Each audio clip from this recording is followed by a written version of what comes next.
Hello, everybody. My name is Charlie Stripp, and I'm the president of the Mathematical Association for this year. And I'm during my presidency, I'm making a series of video logs with various prominent people in maths and maths education, and talking about some of the big issues that perhaps are getting in the way of us really making maths education as good as it can be in England and in the UK. And so the person I'm talking to today, I'm focusing in this particular video log on attitudes to maths and maths education, and thinking about that at the primary school end of things. And so the person I'm talking to today is a lady called Abby Cotton, and she's the Maths Hub lead for the Boolean Maths Hub, but she's also a primary maths specialist. She started teaching as a primary teacher in 2010. She's been involved in the Maths Hubs right from the very beginning. And she trained as a cohort one primary mastery specialist in 2015-16 through the Maths Hub, and that means that she was involved in the Shanghai exchanges, and that sort of work in Shanghai and how they teach maths in Shanghai is something that really influenced the NCTM's teacher for mastery pedagogy in maths. Something else about Abby is that she studied maths to A level. What she's written down here for me to say, so it's okay for me to say this, is that she said she found it really hard, that it didn't feel like an interconnected subject, but it does now. And I think that's a really important point, and I think comes from how we teach maths as to whether it's seen in that way or not. So I'm going to now just pass over to Abby to yeah, really to talk a bit about herself and her role, but also about how maths is developing in primary and primary schools, and examples of what's happening that's really, well, why I'm actually very optimistic about how maths is improving in primary schools, and how that I think will have a long-term impact on improving maths education, certainly throughout England, and hopefully we'll have a wider reach than that as well. So Abby, over to you. Oh, hi. Thanks, Charlie. Yes, so I guess the first thing I want to say is about obviously the journey I've been on as starting as a primary teacher, someone always interested in mathematics. I was fortunate to grow up in a family that was enthusiastic about the joy of mathematics, which is really important, I realise now, in reflection. And I became really interested in maths as a primary teacher, in how we're teaching maths, and was fortunate soon after I became maths lead for the large three-form entry primary school I was working in, that maths hubs became a thing, and then an opportunity to be a primary mastery specialist, which sort of snowballed in a way. And going to Shanghai was a really significant professional development opportunity for me, in to see and experience a whole different view on maths education, and the kind of within the culture, but also the kind of expectation, the professional development structures in place, the curriculum, and something that I was able to take back. And obviously I had the Shanghai teachers return to my classroom, my year six classroom, for 2 weeks. I remember we did showcase lessons in the hall, and we had hundreds of people who came to watch the lessons taught by both the Shanghai teachers and myself. And it was really significant in thinking about the development of maths education at primary, and an exciting place to be at the very start of it. And since then, I've been really passionate about how we can develop teaching for mastery across maths education. How at the time I was in a year six classroom, and I could then open my doors to teachers from local schools across the region and form teacher research groups, and start really thinking about the 5 big ideas underpinning mastery, the principles of teaching for mastery, and how they came to life with the students in my maths lessons, and how that could then develop and see the impact across the school I was working in, and then over time across other schools.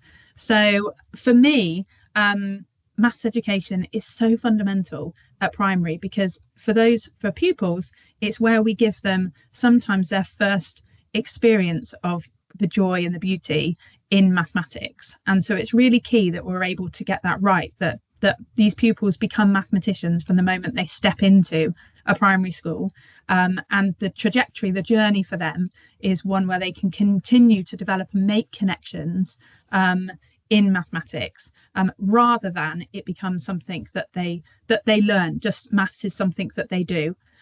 So I think I've definitely seen a shift in that over time, and that's been a really exciting thing to be a part of, and to see it grow and continue from where it's been. So in terms of how through the teaching mastery pedagogy, how you're teaching maths in primary school, how you're through the maths hub developing other primary school teachers to teach maths to primary children,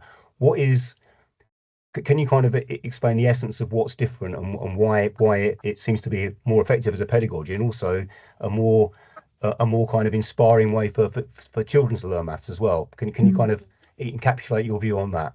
Yeah, 100%. So I think for me, the fundamental thing has been the belief that all children can and will achieve and enjoy mathematics.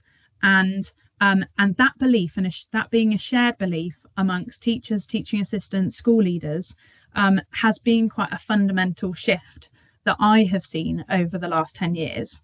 And I think that in relation to confidence, teacher confidence, has been a really important thing for us to acknowledge, and for us a principle for us to really drive forward. And then within the classroom, in terms of mastery pedagogy, I think the things you talked about, my reference about maths being interconnected, and within those 5 big ideas, one of them we talk about is coherence, and that to me is about things making sense and connecting things together, building upon prior learning, and almost that, for me, the wow moments for me in thinking about maths as an adult has been going, oh, okay, I see how that is related to that. I didn't realize that before, but that connection, now I see that. And I think the pedagogy and kind of the mastery curriculum that enables us to make those connections for pupils, so that maths is making sense and they're able to then think about, when they're applying their own mathematical knowledge to reason and solve problems, that they're able to connect that and make sense of the mathematics, is something that is really significant.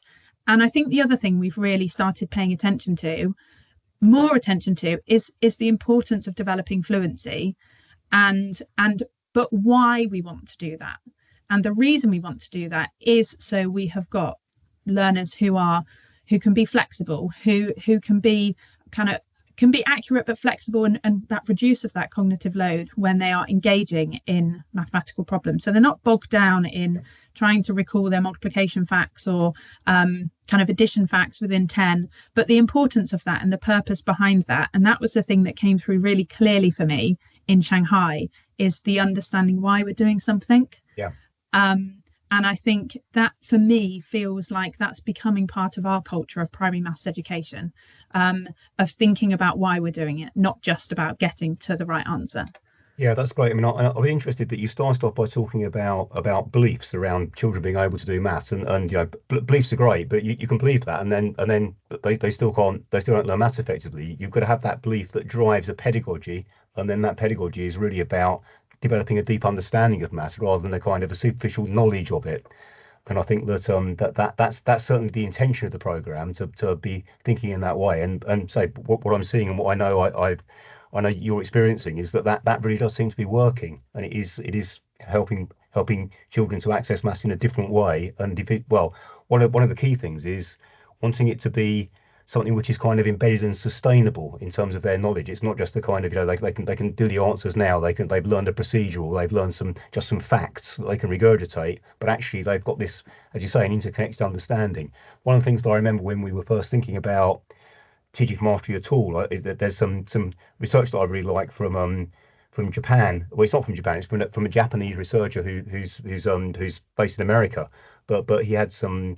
I think it's Akihiko Takahashi. He had some graphs he was looking at children's TIMSS scores from different countries against the amount of the TIMSS curriculum that they'd covered in that country at the time the TIMSS tests were done. If that makes sense. Always difficult to deal with graphs when you're speaking, isn't it? But the point was that children in Japan compared with children in other parts of the world, they were covering less of the curriculum. The TIMSS happens in our year 5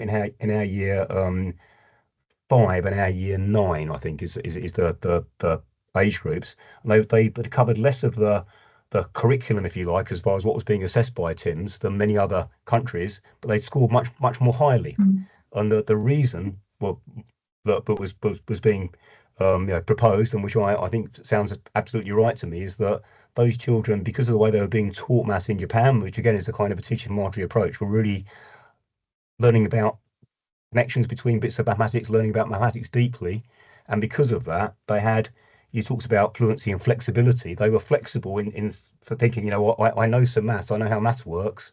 I've got a problem here which perhaps I've never seen anything quite like this before. Perhaps it might even be outside the curriculum that I may have covered, but I can work out how to do it.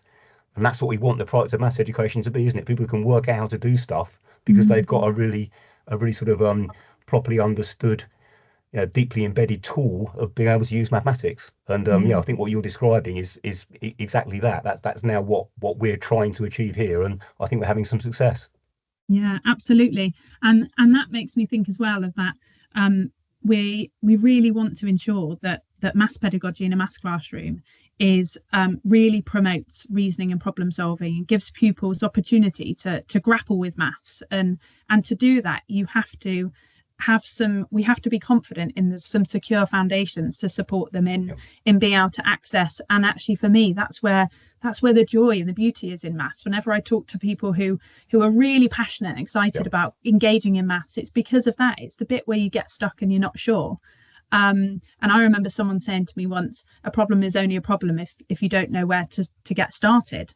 Almost that if we put something in front of them and call it a problem, but actually they know exactly what to do, it's not that problematic. And that we need to make sure that from a really young age, there's opportunity for children to see that some of the joy and fun in maths is that sometimes actually you don't know, but you find your way and you figure it out and you come back to it. And so I think that's really connected, is how we also just trust that with really deep conceptual understanding, actually what it does is means that actually you've got access to other things that perhaps are outside of that curriculum at the current time. Yeah, if you pose a problem to children where they have the tools to solve it based on the maths that they've learned, but actually they don't know what to do with that.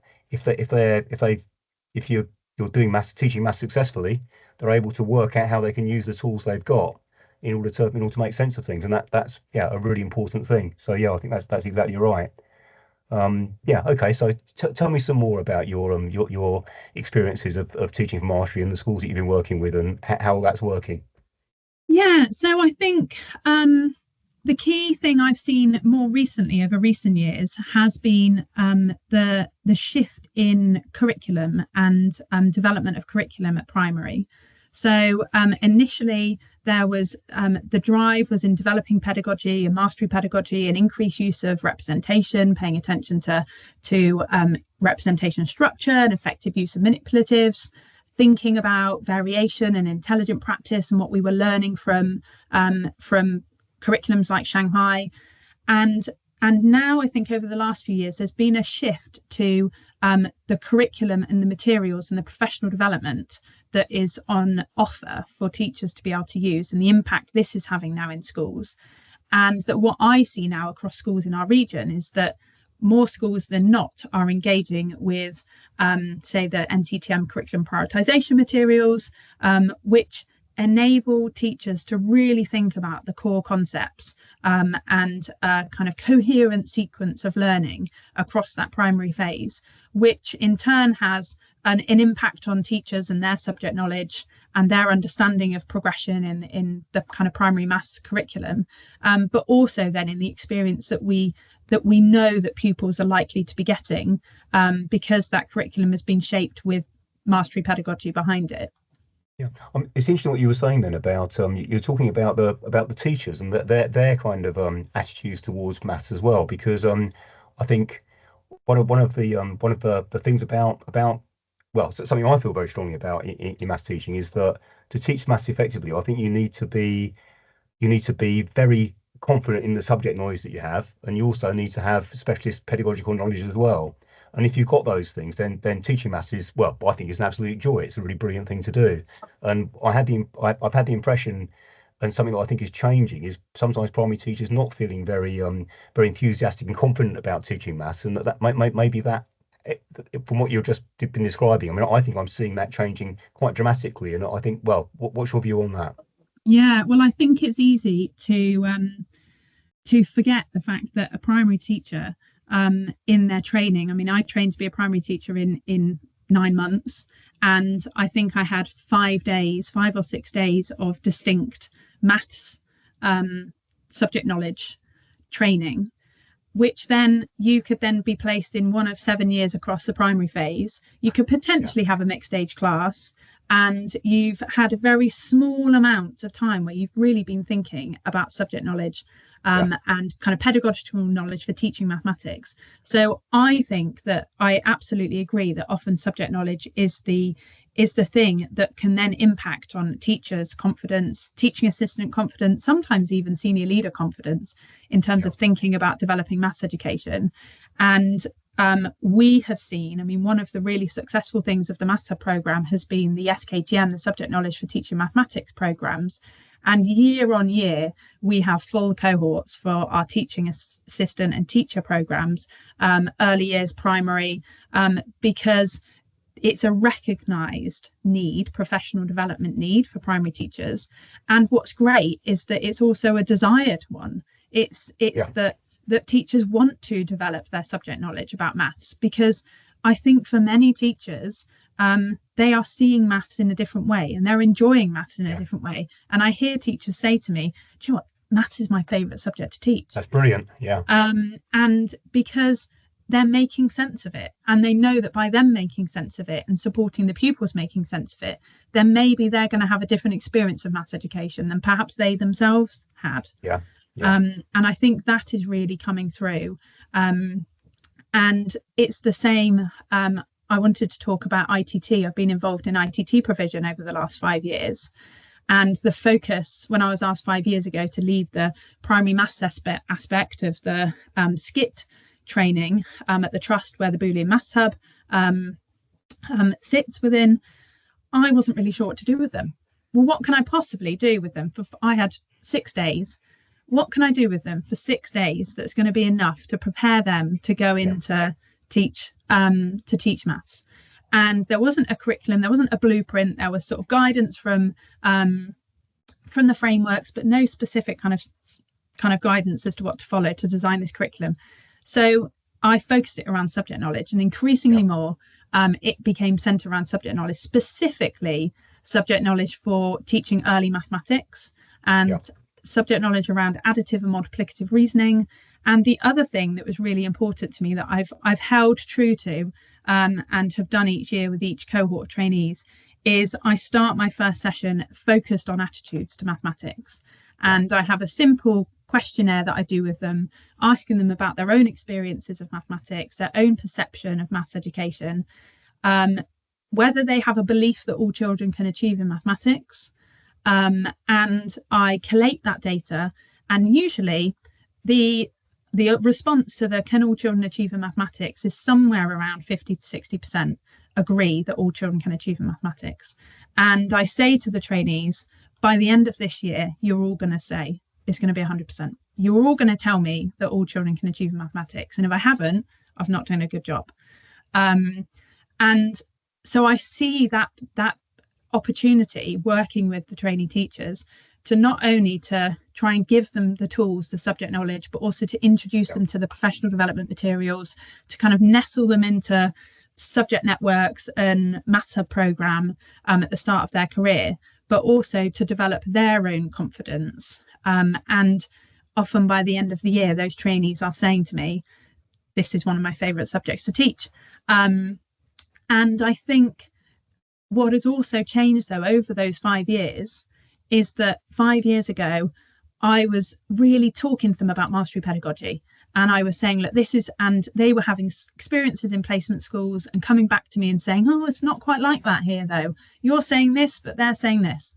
And now, when I start off with the first session I have with them and they've already started their placement, they come to me talking to me about mastery pedagogy, about representation and structure, about developing fluency, about they may not be able to tell me the 5 big ideas. They might not be able to articulate about teaching for mastery pedagogy in the way I might, but they absolutely are experiencing mastery pedagogy and positive attitudes towards maths education within their placement schools in comparison to years ago.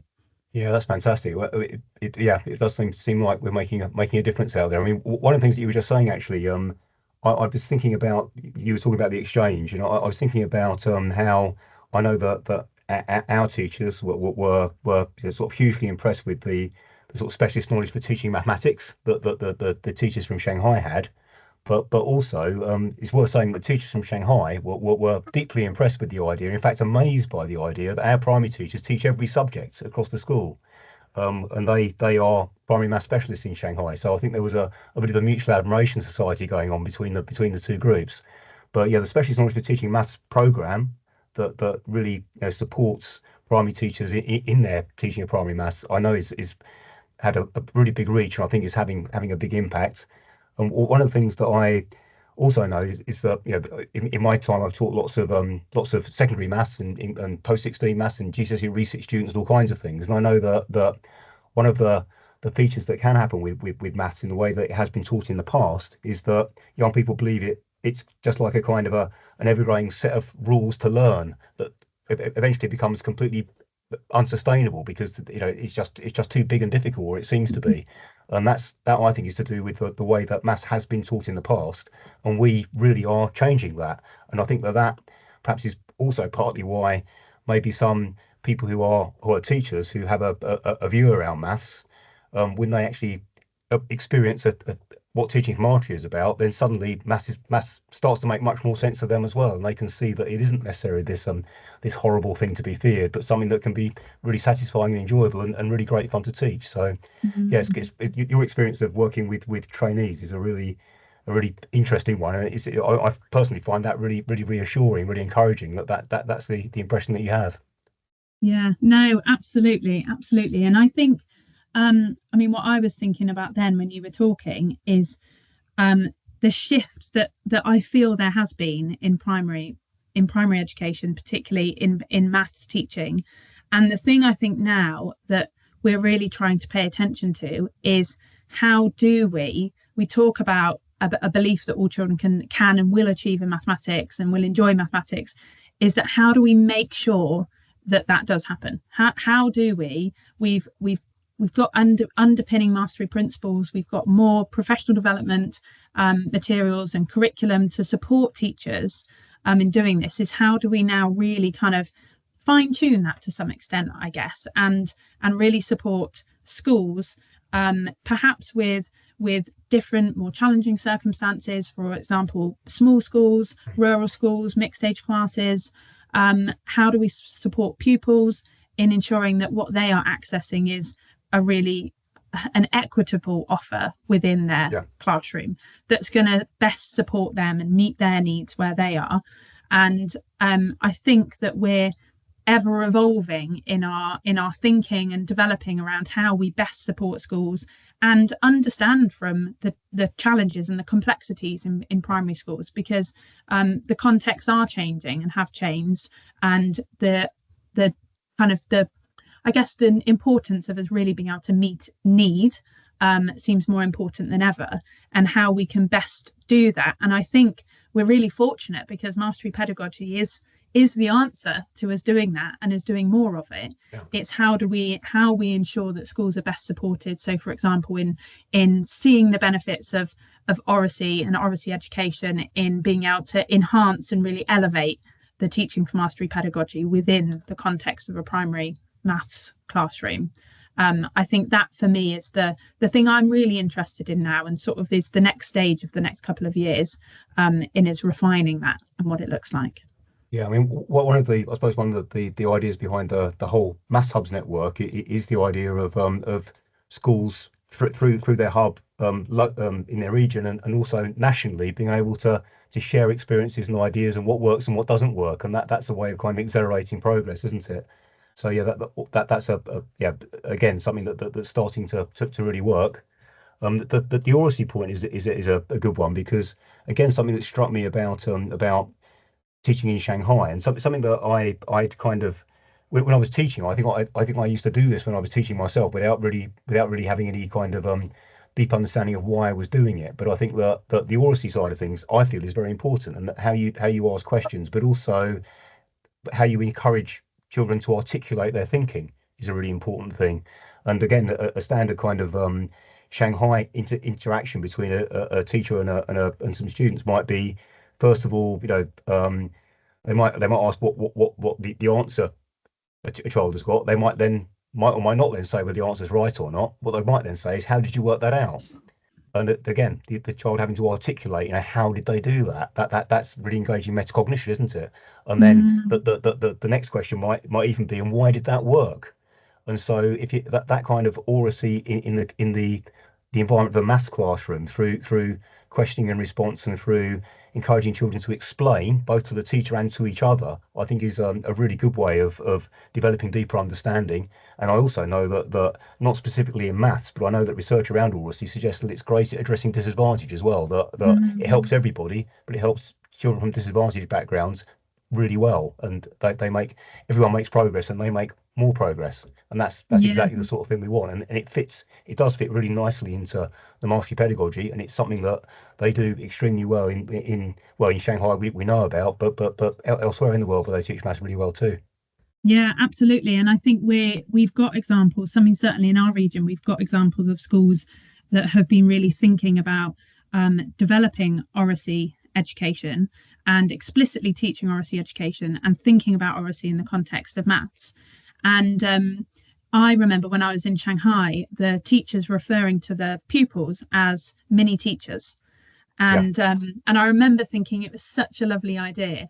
And where I have seen that idea recreated in schools in our country is schools where oracy is at the forefront of the classroom culture, in that the teacher is driving the learning, but is also facilitating the learning to and from each other, and the importance of sharing mathematical thinking and developing mathematical thinking, and that there being a really clear purpose for talk within the maths classroom. I must tell you about something else actually that I saw in Shanghai, which I thought was really important, and that is that this was a primary lesson that I was watching. I always feel a bit uneasy watching primary lessons because it's outside of my expertise zone, really. But when I was watching primary lesson and there's this interaction going on and children talking with the teacher, and I remember a child, responding to a teacher and being wrong, and the teacher said, no, that's not right. And then but there was no drama about it. It was just, the idea was that the child wasn't sort of crushed by the idea they'd been wrong. They were just interested to see what was going to happen next. And so again, another thing about oracy is the idea that it's a non-threatening environment. You're sometimes, in fact, often through being wrong, you're highlighting how to develop learning better. And so but by the end of the kind of exchange of questions and answers and conversation between the teacher and the class and the children, that child then understood what they were doing wrong. But it's again something around maths sometimes, and perhaps around maths anxiety and all those things too, is children feeling that you can be wrong, and that's a really sort of shameful thing. And if we can develop that trust in the classroom as well in the maths classroom through oracy, helping with that would be good too, wouldn't it? Yeah, absolutely. That culture. Yeah, only a couple of weeks ago was I in a year 3 classroom, and one of the pupils offered their thinking in response to a question, and then another pupil put their hand up and said, I hear what you're saying, but I'm going to have to disagree. And it was brilliant. These 7-year-old pupils and this sort of conversation happened between about 4 or 5 of them before it went back to the teacher. And they all were sharing, and it was about their approach to solving something. So actually no one was wrong. They all were saying, this is how I would approach to do it.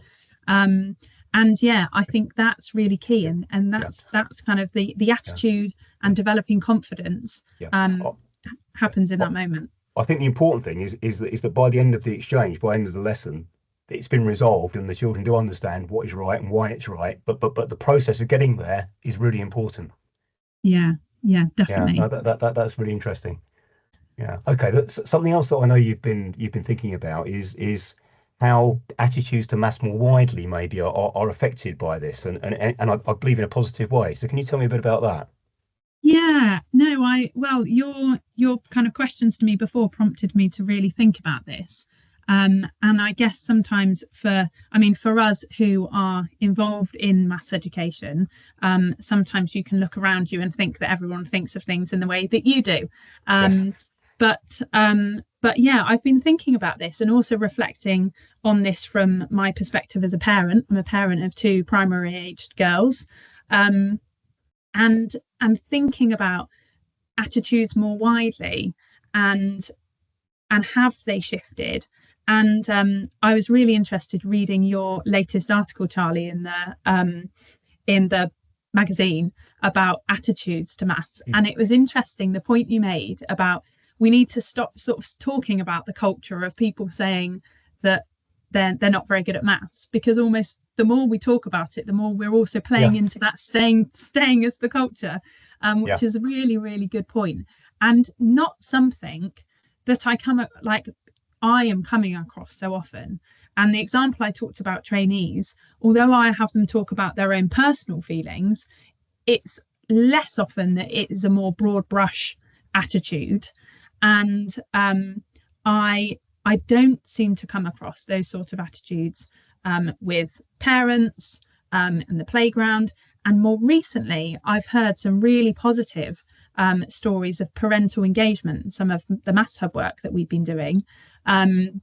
So one example is only recently that in West Somerset, we were running a parent workshop, which was in the local village hall, and it was for two very small village schools who are implementing the Mastering Number programme at reception year 1 and year 2.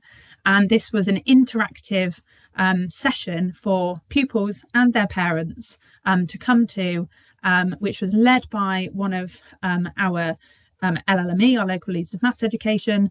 And it was opportunity for the parents to understand what Mastering Number is and what the pupils were doing in school to develop fluency around additive reasoning, and for the pupils to be able to share their enthusiasm with the parents around learning maths.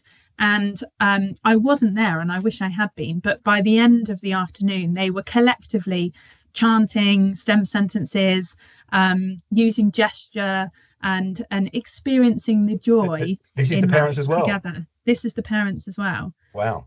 And I'm told that out of so it was year 1 and year 2 pupils, and apart from 3 pupils, apparently every other pupil had a parent or a grandparent that had come along.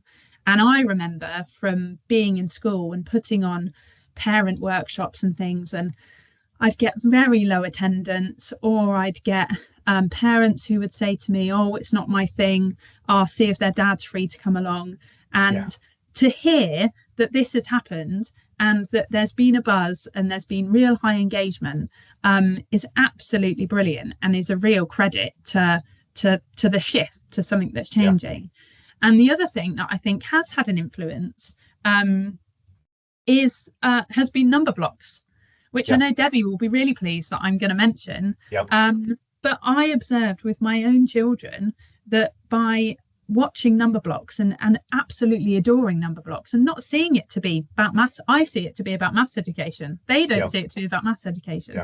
But what I saw within my own children, and what I see within other pupils who start in reception, is they're coming to school with a conceptual understanding of number that perhaps before they may not have had, and they've got a kind of representation already of number because of the number blocks that become these familiar characters that perhaps they didn't have before or wouldn't have had. So they're seeing some flex. I mean, even little things like they see that they can talk about the number 4 and how the different shapes, the different formations it may have, and what that tells them then about the composition of 4.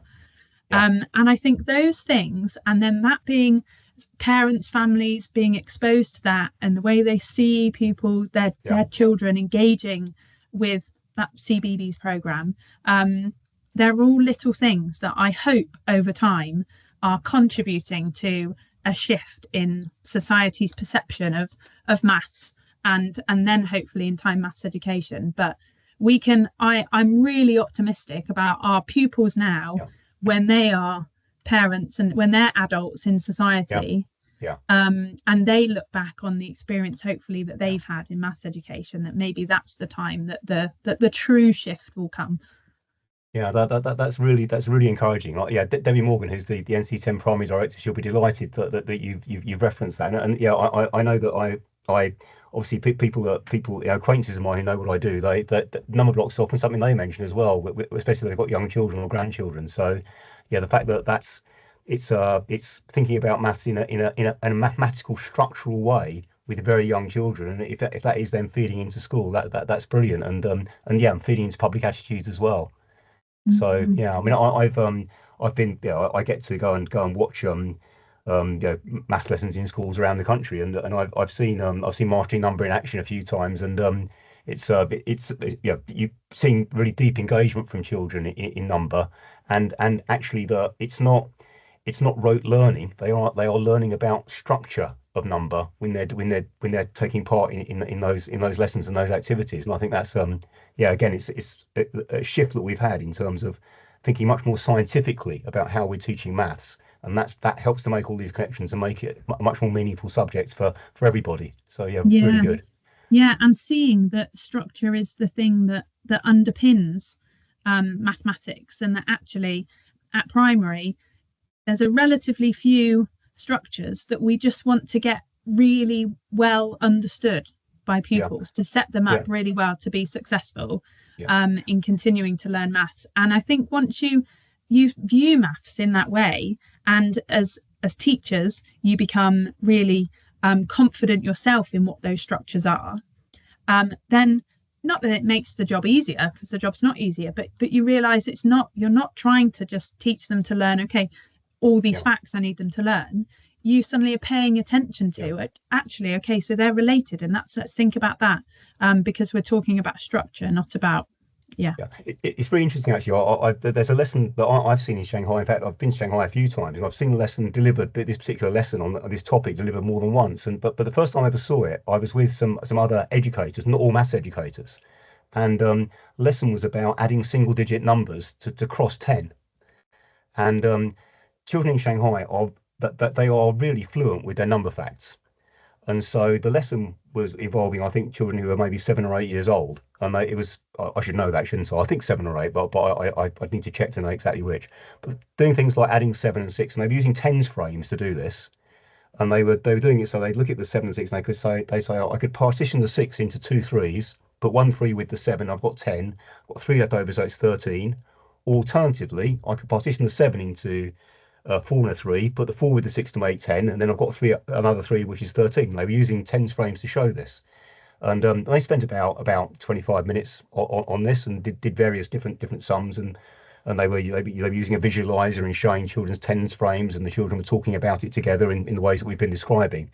And what was really interesting is that at the end of the lesson, I had a conversation with the other educators that I was with, somebody said, well, that lesson seems to me to have been a complete waste of time, because all of those children could have got the answers to adding single digit numbers before the lesson started. There was no progress.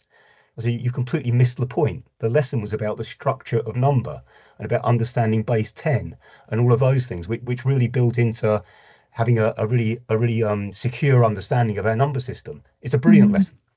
And that I think is a definite change, I think, and I think that we've now got that in this country, that the importance of structure. Yeah, absolutely. And I think now that lesson is a lesson that you would see if you went to a lot of, hopefully most primary schools, that you would see a lesson like that, and time spent slowing down. I think we talked a lot about slowing down to really make sense of and understand the structure. Actually, that's the other thing I should have said when I was talking about the research from Japan and the TIMSS tests, and how they've covered much less of the curriculum when they're younger. By the end, they've all caught up with every other country in the world, if you like. But what's happened is that they spent more time at the start really understanding the basics deeply, and that means they can go much faster later. And one of the things, the problems that you can have sometimes is that, maybe misguidedly, people might think that by teaching more quickly, more early, you're raising standards. Actually, that's not what you're doing at all. You're creating confusion and superficial learning. And what you need to do is get the fundamentals really deeply taught and understood, so that you can then build from those build from those really secure foundations later, and then you can develop much faster and go much further. Yeah, absolutely. I had an early years teacher said to me a couple of years ago, she said, "Oh, I just think we're going too slow." She said, "We're going too slow. We need to just speed up." She said, look at this curriculum I'm following. Look how much time I'm meant to spend on these numbers up to 10. And she said, it's just, I mean, I could just move on quicker than that. And I said to her, I said, but how important are those numbers up to 10, and understanding the relationships and the composition between those numbers, the relationships between them. And she said, oh, well, it's only though the numbers up to 10. And then she said, oh, but actually, she said, well, when I think then about our number system, they're quite important, aren't they? I said, yeah. And I said, and everybody in any teaching any year above you would say to you, slow down. Yes. Slow down and really understand and secure those relationships and that structure, because it's going to underpin most things that come thereafter. And I think that's the shift in our understanding, is really being able to make sense of what this builds upon, and how important these structures are for us to just secure and get right in the primary phase. And the more space we can allow to do that, then the better. That's a really powerful point, and perhaps a good point to end our talk on, Avi. So thanks very much. It's been really fascinating to talk to you, and I think that you've confirmed. No, I'm very passionate about maths teaching and about teaching for mastery, it's, you know, I see things going on around the country, but you know, not being a primary specialist myself, it's great to hear from somebody who genuinely is a primary specialist saying this is really something that you feel is working, and something that can be contributing towards changing public attitudes to maths as well. So yeah, thank you very much. Absolutely. Yeah, thank you, Charlie. Thanks for having me. Okay, thanks, Abby.